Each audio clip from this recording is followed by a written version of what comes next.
नमस्कार दोस्तों। कल हमारे देश के गृह मंत्री union home minister Amit Shah ji ने संसद में एक नया बिल पेश किया और जैसे ही इस नए बिल को पेश किया एक नए सिरे से एक नई कंट्रोवर्सी जो है शुरू हो चुकी है। दोस्तों, इस बिल के प्रावधानों के मुताबिक अगर प्रधानमंत्री या फिर प्रधानमंत्री की कैबिनेट का कोई मिनिस्टर, मुख्यमंत्री, किसी भी राज्य का मुख्यमंत्री या मुख्यमंत्री के कैबिनेट का कोई मिनिस्टर यानी यूनियन एग्जीक्यूटिव ऑफ मिनिस्टर्स और स्टेट एग्जीक्यूटिव ऑफ मिनिस्टर्स में से कोई भी व्यक्ति की सदस्यता जा सकती है, यानी उसे डिस्क्वालीफाई किया जा सकता है, उसे पद से उसकी बर्खास्तगी झेलनी पड़ सकती है अगर उसके खिलाफ कोई ऐसा मुकदमा दायर हो गया है जिस मुकदमे में उसे 5 साल से ऊपर की सजा दी जा सकती है।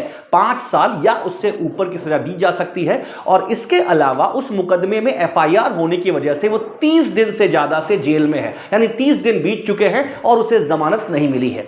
इन दोनों ही कंडीशंस को जरा गौर से सुनिएगा दोस्तों।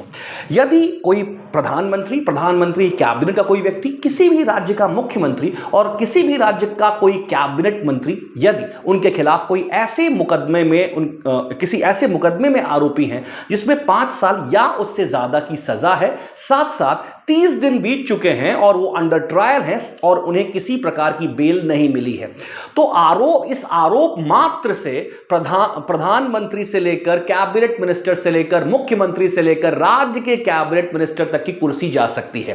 प्रेसिडेंट यूनियन लेवल पर और गवर्नर स्टेट लेवल पर ऐसे टेंटेड मिनिस्टर्स जिनके ऊपर आरोप सिद्ध नहीं हुआ है, आरोपी हैं और 30 दिन से ज्यादा बीत चुके हैं और उन्हें जमानत नहीं मिली है, उन्हें उनके पद से बर्खास्त किया जा सकता है।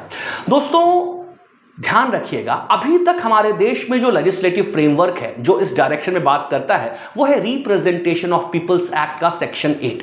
सेक्शन 8 ये कहता है कि यदि किसी भी नेता, कोई भी एमपी या एमएलए है और अगर उसको किसी ऐसे मामले में सजा दी जाती है जिसमें 2 साल या 2 साल से ऊपर की सजा है तो वो डिस्क्वालीफाई हो जाएगा अपने एमपी या एमएलए के पद से। लेकिन ये प्रावधान रिप्रेजेंटेशन ऑफ पीपल्स एक्ट का कन्विक्शन के बाद प्रभावी होता है, यानी दोष सिद्धि के बाद प्रभावी होता है। इस नए संविधान संशोधन विधेयक जिसे 130th कॉन्स्टिट्यूशनल अमेंडमेंट बिल कहा जा रहा है, ये इंतजार नहीं करेगा कि आरोप सिद्धि हो। यदि आप आरोपी हैं और आरोपी होने के साथ साथ आपके ऊपर भले ही दोष सिद्धि ना हुई हो लेकिन 30 दिन से ज्यादा से आप जेल में बंद हैं और एक ऐसे आरोप में बंद हैं जिसमें 5 साल से ऊपर की सजा है, तो आपकी कुर्सी जा सकती है। आपको अपने मंत्री पद, प्रधानमंत्री पद, मुख्यमंत्री पद या फिर राज्य के कैबिनेट मंत्री पद से इस्तीफा देना पड़ सकता है। दोस्तों, जैसे ही यह बिल पेश हुआ वैसे ही कल संसद में हंगामा हो गया।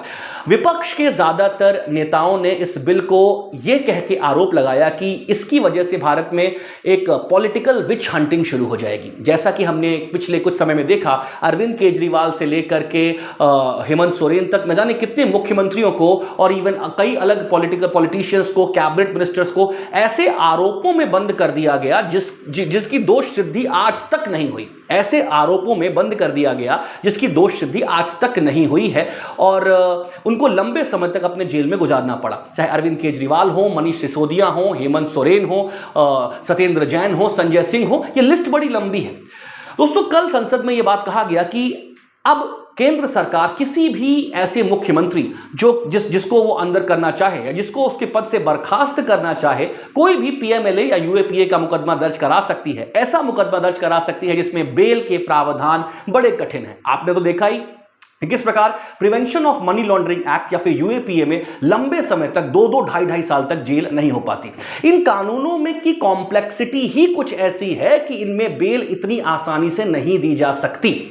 दोस्तों, ऐसी परिस्थिति में कल विपक्ष ने आरोप लगाया कि अब ऐसे कानूनों का और ज्यादा दुरुपयोग होगा और जनता के द्वारा चुने गए मुख्यमंत्रियों को, जनता के द्वारा चुनी गई सरकारों को टॉपल करने का एक नया सिलसिला हमारे देश में शुरू हो जाएगा। दोस्तों, कुछ लोगों ने यह भी कहा कि विपक्ष की सरकार गिराने और हमारे देश के कोऑपरेटिव फेडरलिज्म पर दोस्तों ये बहुत बड़ा असॉल्ट होने वाला है। कुछ विधायकों ने, कुछ हमारे विपक्ष के सांसदों ने यह भी आरोप लगाया कि हमारे देश में पुलिस स्टेट की शुरुआत करेगा। अमित शाह जी ने यह बात साफ साफ कहा कि यह बिल पूरी तरीके से राजनीति में अपराधीकरण को समाप्त करने के डायरेक्शन में एक कदम है। दोस्तों, भारत में राजनीति का अपराधीकरण यानी क्रिमिनलाइजेशन ऑफ पॉलिटिक्स वाकई में एक बहुत बड़ा इशू है। एडीआर की रिपोर्ट की माने तो हमारे देश में 1/3 से ज्यादा सांसद और लगभग 1/3 से ज्यादा विधायकों के ऊपर बहुत ही हीनियस चार्जेस हैं। तो ऐसे में राजनीति में अपराधीकरण भारत का एक बहुत बड़ा कंसर्न है, लेकिन क्या इसका उत्तर यह हो सकता है जो अमित शाह ने इस बिल को पेश किया? दोस्तों, इसको लेकर बहुत ज्यादा संसद गर्मा गई है, चर्चा गर्मा गई है। हालांकि इस बिल को एक जॉइंट कमेटी के पास भेज दिया गया है कि जॉइंट कमेटी इसकी फर्दर स्क्रूटिनी करेगा और इसे एक संशोधित रूप में दोबारा संसद में पेश करेगा। लेकिन दोस्तों, इस बिल के आने से एक बार फिर से हमारे देश में एक नई बहस शुरू हो गई है कि क्या वर्तमान सरकार हमारे देश को एक पुलिस स्टेट में तब्दील करना चाहती है। यह आरोप मैं नहीं लगा रहा हूं, यह आरोप कल हमारे देश की सरकार पर विपक्षी सांसदों ने लगवाया। दोस्तों, इस बिल के बारे में आप क्या सोचते हैं और क्या इसके प्रभाव हो सकते हैं, इसके बारे में आप हमें जरूर बताएं कमेंट सेक्शन में। साथ साथ इसी प्रकार की वीडियोस को देखने के लिए हजेला IAS को सब्सक्राइब करें।